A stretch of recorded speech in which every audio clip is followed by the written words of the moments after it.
Hello my dear students, welcome to Industrial Relation 13th session. ഇന്നത്തെ സെഷനിൽ നമ്മൾ trade യൂണിയൻസിൻ്റെ functions ആണ് നോക്കുന്നത്. ശരിക്കും നമ്മളുടെ ട്രേഡ് യൂണിയൻ ഫങ്ഷൻസ് രണ്ട് രീതിയിൽ വരുന്നുണ്ട്, militant function and federal function.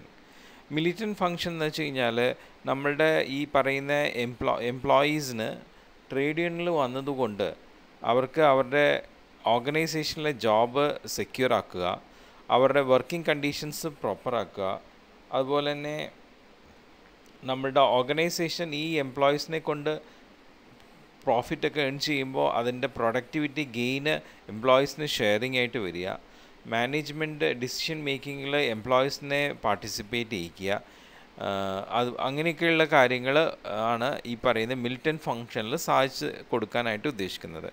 Suppose ഇത്തരത്തിൽ ട്രേഡ് യൂണിയൻസിന് നമ്മളുടെ ഈ എംപ്ലോയീസിനടുത്ത് ഇതുപോലെ തന്നെ എംപ്ലോയീസിൻ്റെ ഈ ഇങ്ങനത്തെ അവകാശങ്ങൾ ഓർഗനൈസേഷനുമായിട്ട് നെഗോഷിയേറ്റ് ചെയ്ത് നേടാൻ പറ്റിയില്ലെങ്കിൽ അവർ പിന്നീട് ഒരു എന്താ പറയുക ഫൈറ്റ് എന്നുള്ള രീതിയിൽ ഫൈറ്റ് ചെയ്യുക എന്നുള്ള, യുദ്ധം ചെയ്ത് ജയിക്കുക എന്നുള്ള രീതിയിൽ അവരെന്ത് ചെയ്യുന്നു, ഒരു പോരാട്ടത്തിൻ്റെ രീതിയിൽ അവർ പിന്നീട് ഇതൊക്കെ നേടിയെടുക്കാൻ വേണ്ടി സ്ട്രൈക്കും ബോയ്ക്കോട്ടൊക്കെ ചെയ്ത് അത് എടുക്കുകയും ചെയ്യും. അതാണ് മിലിറ്റൻറ്റ് ഫങ്ഷൻ. അതുകൊണ്ടാണ് പലപ്പോഴും ഈ പറയുന്ന ട്രേഡ് യൂണിയൻസ് ഒരു അവകാശങ്ങൾ ഇപ്പോൾ അവർക്ക് വേണ്ട കാര്യങ്ങളൊക്കെ മാനേജ്മെൻറ്റിന് ഉന്നയിക്കുമ്പോൾ അവരോട് പറയും, ഇത് ഞങ്ങൾ ഉന്നയിച്ചിട്ടുണ്ട്, ഇത്ര ദിവസത്തിനുള്ളിൽ എല്ലാ കാര്യകാരണങ്ങൾ നിങ്ങൾ വിശദീകരണങ്ങളൊക്കെ ചെയ്ത് എല്ലാം നമുക്ക് അത് നെഗോഷിയേറ്റ് ചെയ്ത് തരണം. ഇത്ര ദിവസത്തിനുള്ളിൽ അത് ചെയ്ത് തന്നില്ലെങ്കിൽ പിന്നെ അത് കഴിഞ്ഞാൽ നമ്മൾ സ്ട്രൈക്ക് ഡിക്ലെയർ ചെയ്യുമെന്ന് പറഞ്ഞിട്ടാണ് ട്രേഡ് യൂണിയൻസ് മാനേജ്മെൻറ്റിനോട് പറയുന്നത്. അത് മിലിറ്റൻറ്റ് ഫങ്ഷനാണ്. അതായത് നമ്മൾ ആദ്യം സമാധാനപരമായിട്ട് മുന്നോട്ട് നീങ്ങി കാര്യങ്ങൾ നേടാൻ ശ്രമിക്കുക, അത് നേടാൻ പറ്റിയില്ലെങ്കിൽ പിന്നെ പൊരുതി നേടുക എന്നുള്ളതാണ്. അതാണ് മിലിറ്റൻറ്റ് ഫങ്ഷൻ. ഇനി ഫെഡറൽ ഫങ്ഷൻ എന്ന് വെച്ച് കഴിഞ്ഞാൽ ഈ ട്രേഡ് യൂണിയനിൽ അസോസിയേറ്റ് ചെയ്ത് നിൽക്കുന്നത് കൊണ്ട് എംപ്ലോയീസിന് ചില അഡീഷണൽ ഗുണങ്ങൾ, അതായത് ഇപ്പം എന്തെങ്കിലും കാരണം കൊണ്ട് വർക്ക് സ്റ്റോപ്പായി, സ്ട്രൈക്ക് ഉണ്ടായി, ലോക്കൗട്ട്സ് ഉണ്ടെങ്കിൽ ആ ഒരു സാഹചര്യത്തിൽ ട്രേഡ് യൂണിയൻസ് അവരുടേതായിട്ടുള്ള ഫണ്ട് ഉപയോഗിച്ചുകൊണ്ട് ആ ട്രേഡ് യൂണിയൻസിലെ മെമ്പേഴ്സിനെ സപ്പോർട്ട് ചെയ്യുന്ന ഫങ്ഷൻ, അതിനെയാണ് നമ്മൾ ഫെഡറൽ ഫങ്ഷൻ എന്ന് പറയുന്നത്. ഓക്കെ, അപ്പോൾ അങ്ങനെ രണ്ട് ഫങ്ഷൻസ് ട്രേഡ് യൂണിയൻസിനുണ്ട്. അപ്പോൾ ഈ ഫെഡറൽ ഫങ്ഷനിൽ ഈ ട്രേഡ് യൂണിയൻസ് എന്ത് ചെയ്യുന്നുണ്ട്, അവരുടെ മെമ്പേഴ്സിന് എന്തെങ്കിലും ഫിനാൻഷ്യൽ അസിസ്റ്റൻസ്, പ്രത്യേകിച്ചും എന്തെങ്കിലും ഇൽനെസ് വരുന്ന സമയത്ത്, ഇനി ടെമ്പററി ആയിട്ട് അൺഎംപ്ലോയിഡ് ആയിട്ടുള്ള സമയത്ത്, എന്തെങ്കിലും ഇഞ്ചറി ഫോംനെസ് ചെയ്യുന്ന സമയത്തൊക്കെ ഫിനാൻഷ്യലായിട്ടുള്ള അസിസ്റ്റൻസൊക്കെ പ്രൊവൈഡ് ചെയ്യുന്നുണ്ടാവും. ഓക്കെ, അപ്പോൾ നേരത്തെ ഞാൻ പറഞ്ഞ പോലെ എന്തെങ്കിലും സ്ട്രൈക്കുകളൊക്കെ അനിവാര്യമായിട്ട് വന്നാൽ അതിൻ്റെ ചിലവൊക്കെ ഇവർ തന്നെയായിരിക്കും വഹിക്കുന്നത്. അപ്പോൾ അതാണ് ഫെഡറൽ ഫങ്ഷൻ. ഇനി ഇത് കൂടാതെ നമുക്ക് ട്രേഡ് യൂണിയൻസിൻ്റെ ഫങ്ഷൻസ് വീണ്ടും 3 രീതിയിലായിട്ട് കാണാം. ഒന്ന് ഇൻഫ്രാമ്യൂറൽ ആക്ടിവിറ്റീസ്. ഇൻഫ്രാമ്യൂറൽ ആക്ടിവിറ്റീസ് എന്ന് വെച്ച് കഴിഞ്ഞാൽ ഈ പറയുന്ന എംപ്ലോയ്മെൻറ്റ് കണ്ടീഷൻസിൻ്റെ ബെറ്ററാക്കാനുള്ള കാര്യങ്ങളാണ് അതിൽ വരുന്നത്. പ്രത്യേകിച്ചും ഉചിതമായിട്ടുള്ള സാലറി അവർക്ക് ഉറപ്പിച്ചു കൊടുക്കുക, അതുപോലെ അവരുടെ ഈ പറയുന്ന സാനിറ്ററി കാര്യങ്ങൾ, അതൊക്കെ കളക്റ്റീവ് ബാർഗൈനിങ്ങിലൂടെ നെഗോഷിയേറ്റ് ചെയ്തിട്ട് അതൊക്കെ ഇൻറ്റേർണലായിട്ട് വരുന്ന സൗകര്യങ്ങളൊക്കെ ഏർപ്പെടുത്തി കൊടുക്കുക എന്നുള്ളതാണ് ഇൻഫ്രാമ്യൂറൽ ആക്ടിവിറ്റീസിൽ വരുന്നത്. ഇനി എക്സ്ട്രാമ്യൂറൽ ആക്ടിവിറ്റീസ് എന്ന് പറയുന്നത് ഈ പറയുന്ന പോലെ എംപ്ലോയീസിനെ അവരുടെ എഫിഷ്യൻസി ഇംപ്രൂവ് ചെയ്യാനായിട്ടും അവർ തമ്മിൽ നല്ല ഫ്രണ്ട്ലി റിലേഷൻഷിപ്പ് ഫോം ചെയ്യാനായിട്ടും അവരെ എഡ്യൂക്കേറ്റ് ചെയ്യാനായിട്ടും അവരിൽ നല്ല കൾച്ചർ ഫോം ചെയ്യാനൊക്കെ ആയിട്ടാണ് എക്സ്ട്രാമ്യൂറൽ ആക്ടിവിറ്റീസ് വരുന്നത്. പിന്നെ വരുന്നത് പൊളിറ്റിക്കൽ ആക്ടിവിറ്റീസാണ്. നമുക്കറിയാം എല്ലാ ട്രേഡ് യൂണിയൻസിനും ഒരു പൊളിറ്റിക്കൽ പാർട്ടിയുടെ ഇൻഫ്ലുവൻസ് ഉണ്ടാവും.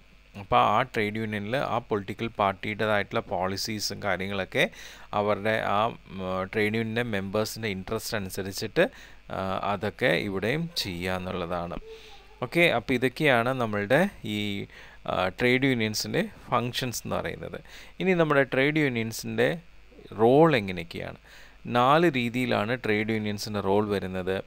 Role towards the member of the union, role towards the organisation, role towards the union and role towards the society. അപ്പോൾ ആ 4 രീതിയിൽ എങ്ങനെയാണ് റോൾസ് ഫോം ചെയ്യുക എന്നുള്ളത് നോക്കാം.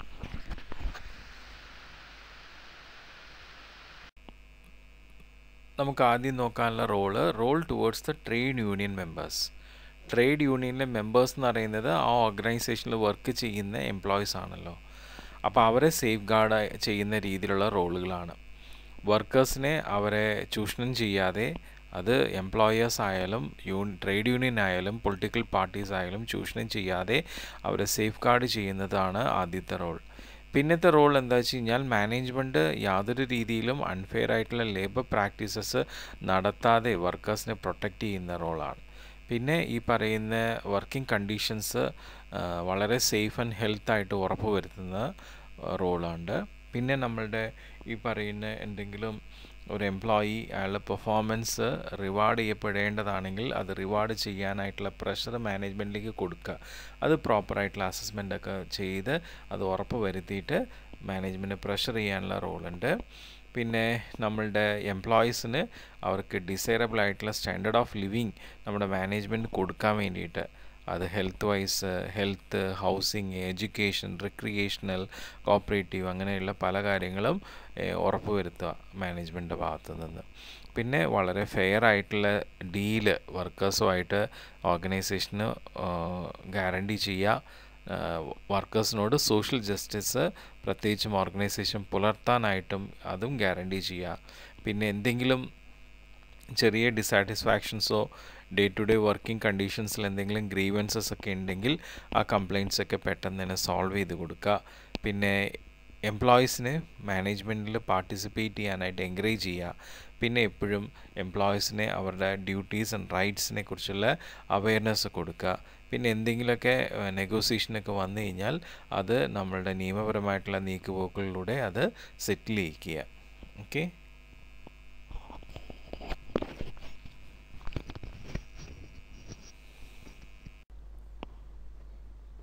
ഓക്കെ, അപ്പോൾ നമ്മൾ പറഞ്ഞല്ലോ നമ്മളുടെ ഈ പറയുന്ന റോൾ ടുവേർഡ്സ് യൂണിയൻ മെമ്പേഴ്സ്.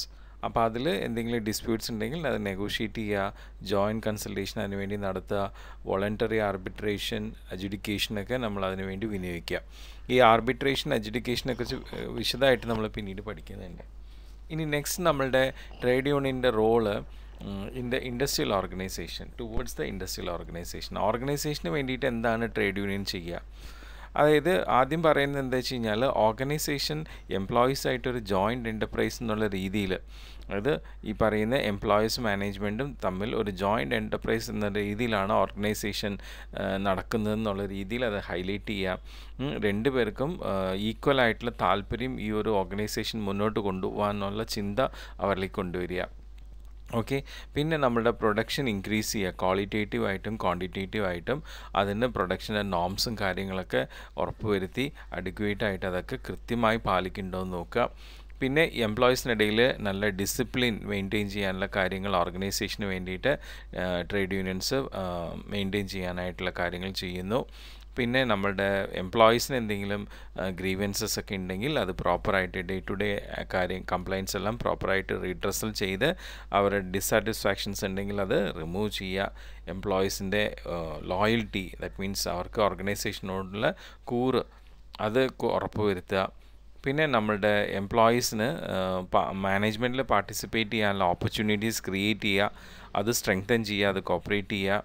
പിന്നെ നമ്മളുടെ വർക്കേഴ്സും മാനേജ്മെൻറ്റും തമ്മിൽ ഡിസ്പ്യൂട്ട്സ് ഒന്നും ഇല്ലാതെ നല്ല ഹാർമോണിക് ആയിട്ടുള്ള റിലേഷൻഷിപ്പ് ഫോം ചെയ്യുക. എന്തെങ്കിലും ഡിസ്പ്യൂട്ട്സ് ഉണ്ടെങ്കിൽ അത് നെഗോസിയേഷൻ വഴി, ജോയിൻറ്റ് കൺസൾട്ടേഷൻ വഴി, അതുപോലെ തന്നെ നിയമപരമായിട്ടുള്ള നീക്കങ്ങളൊക്കെ ഒഴിവാക്കി നേരിട്ട് തന്നെ സംസാരിച്ച് പരിഹാരങ്ങൾ കണ്ടെത്തുക.